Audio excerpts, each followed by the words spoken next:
Starting a Formula One team is one of the biggest challenges one can face in motorsport. In 2010, 3 new teams entered Formula One. Just 2 years later, the first one of them died. Another 2 years later, the next one went bankrupt, and come 2017, the last one had disappeared from the big stage. A lot of new F1 teams have failed on some of their first years. Even some of the biggest teams in history had to fold their F1 operation after they went from hero to zero. Brabham, Lotus, Tyrrell, just to mention a few. Who knows, Williams could be the next. Formula One is a ruthless business. My name is Dale Winchester III.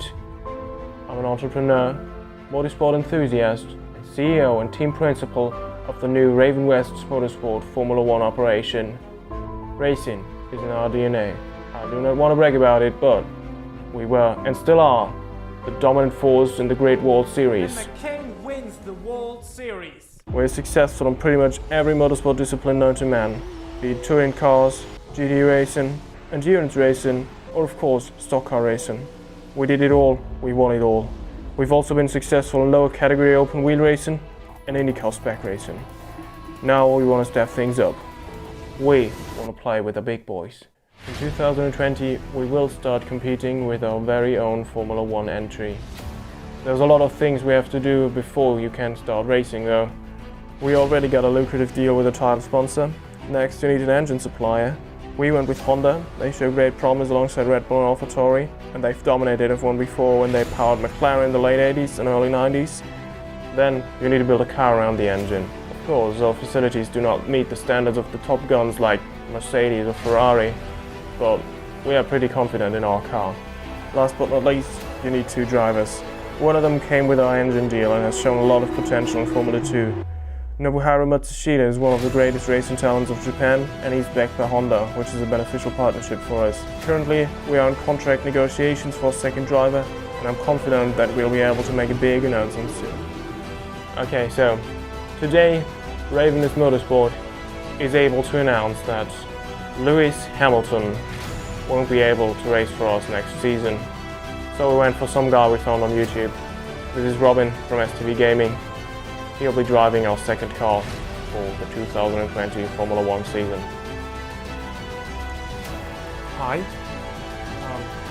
my name's Robin, and I'm driving for RavenWest Motorsport because, well, no one else would. Any questions?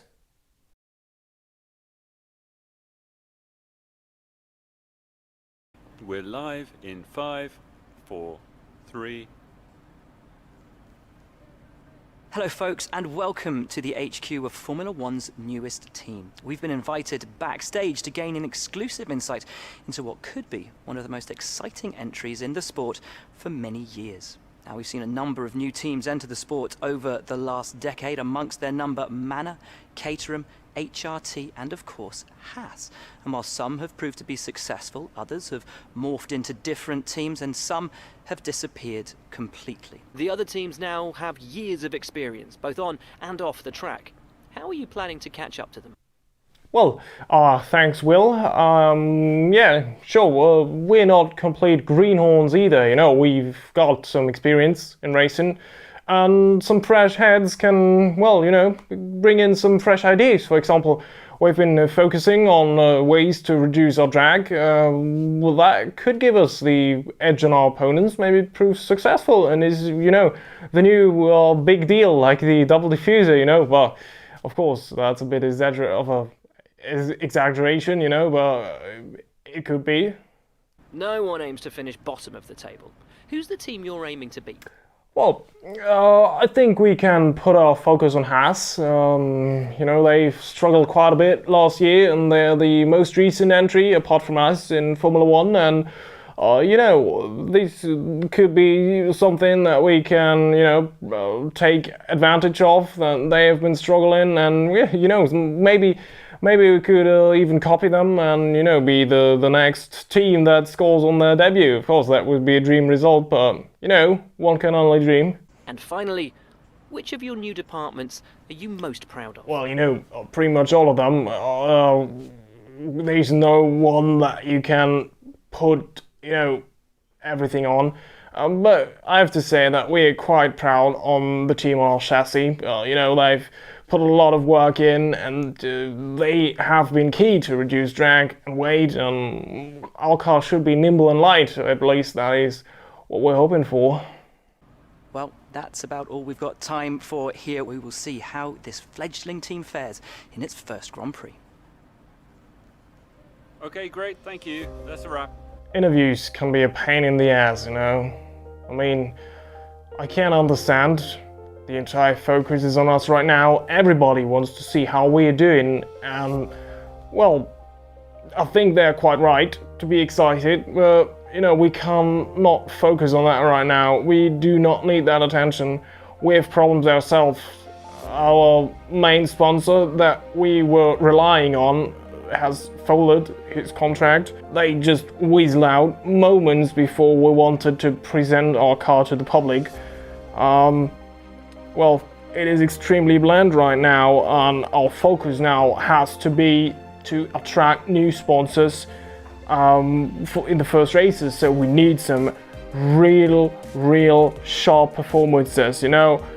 We have that our car have to hope that our car works as well as we hope it will work from our simulations. The first outing and training is really exciting. Not only for me, but for the entire team. You know, it's the first time we're really taking it to the track. Don't push the car just yet. The track is still green. Try and take it easy. Oh my god, that moment gave me goosebumps. The first time our car hits the track, that was an extremely special moment, honestly. It is also all about gathering data and setting the car up for qualifying race where it really counts. But you know, for us as a small team, it is even more important to gather the data to improve the car. You know, we have our facilities back at home, but you know, it does not provide us the data that we can get on track. Our facilities are not that up to the standard to the huge teams like Mercedes or Ferrari. So we need these training sessions to gain data and to improve our car. Honestly speaking, in the first training sessions, the car felt too light and unstable, and you know, we were not too confident going into qualifying. Yeah, I'm sliding a lot in the corners. Qualifying in Formula 1 is separated into 3 bits. In each of the first 2, the 6 slowest cars are eliminated, and you know, the 10 fastest cars battle it out for pole position.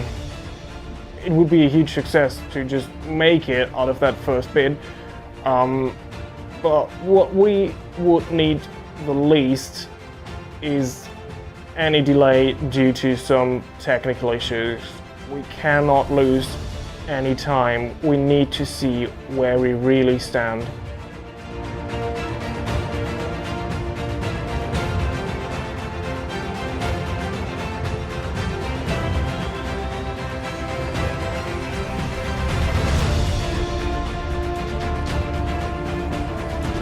Okay, bear with us a few minutes. We're losing hydraulic pressure. There's a leak somewhere in the system. Sit tight for a bit.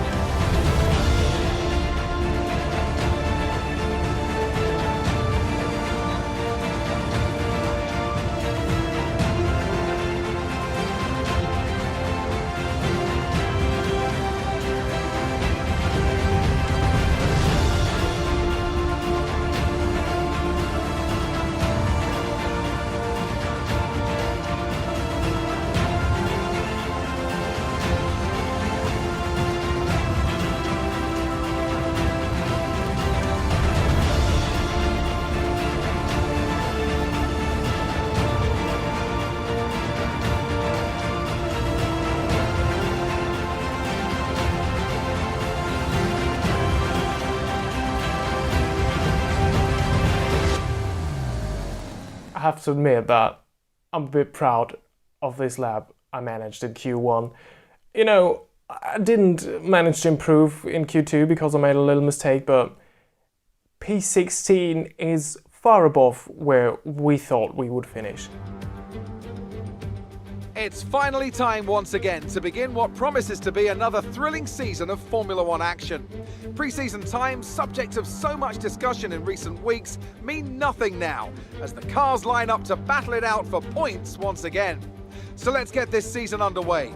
Welcome to the Australian Grand Prix. The Melbourne circuit is certainly one that needs to be taken seriously. Its combination of slippery surfaces and difficult corners make it a tricky track when it comes to overtakes. Drivers find it hard to pass and will need to take full advantage of those DRS zones if they want to have any hope of breaking through. You're always nervous at the start of a race, even more so if it's your very first one. The start is the best opportunity to make up ground, but, you know, it is also the point where you're most likely to be tangled up in an incident.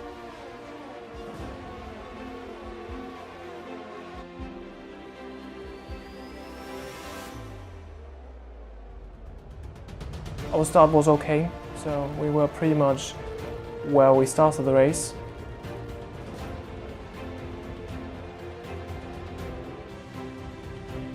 We went for an earlier pit stop than our direct opponents. We tried the so-called undercut by pitting earlier on setting a faster lap on fresher tires and hoping to jump them in the pit lane. Well, I have to say that worked quite good. Now we were stuck in traffic, and being stuck in traffic is not what you want to have in your daily road car, but you do want it much less in a Formula One car because, you know, everything is overheating, the tires, the wear of the tires increases, and, you know, it is just a pain in the ass. When two cars fight ahead of you, that provides a massive opportunity for yourself. You just need to place the car right at the right time, in the right moment, and, well, you can take advantage of cars battling in front of you. Sometimes you have to quote Danny Rick and just lick the stamp and send it. We were quick in that second stint of the race. When we had clean air, we were quick. We're catching up and catching up and catching up. In the end, we just missed out of the points. We were so close.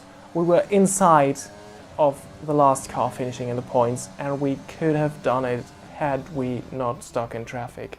We've seen where we stand after this first race. We are in the lower midfield battle, but you know, we can take the fight up to some other teams, and that's quite good. And you know, that has not been the only thing that worked well this weekend.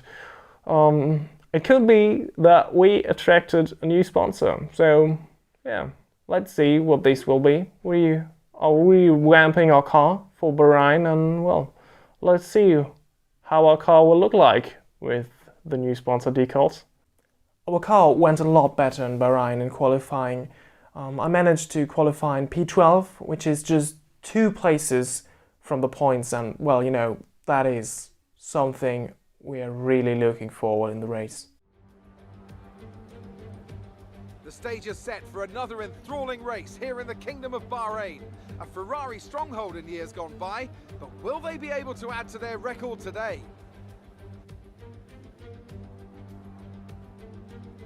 We'll be racing around 3.36 miles of the magnificent Bahrain International Circuit today. Keep an eye out for drivers locking the front left down into the tricky braking zone of turn 10.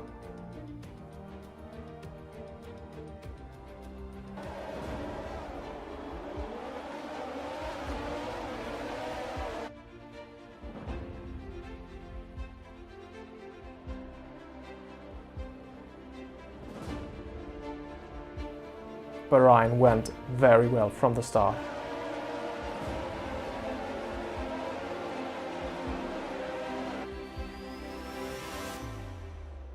We were quick. We managed to stay with that midfield pack.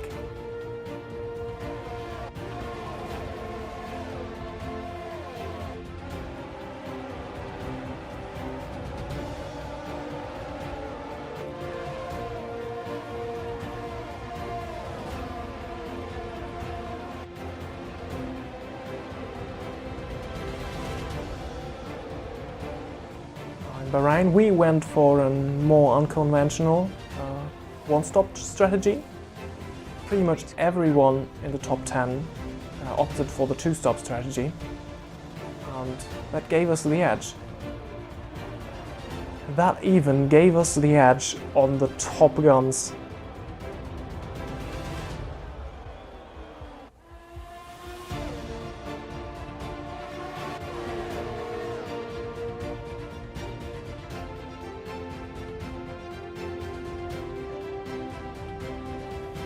At one point, we were battling it out with Lewis Hamilton, Sebastian Vettel, Charles Leclerc, and everybody there.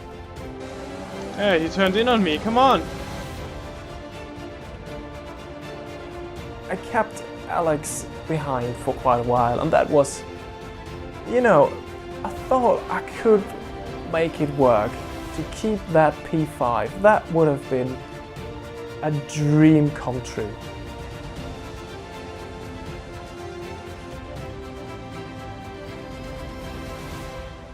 But you know, once Alex got by, that was it. Or was it?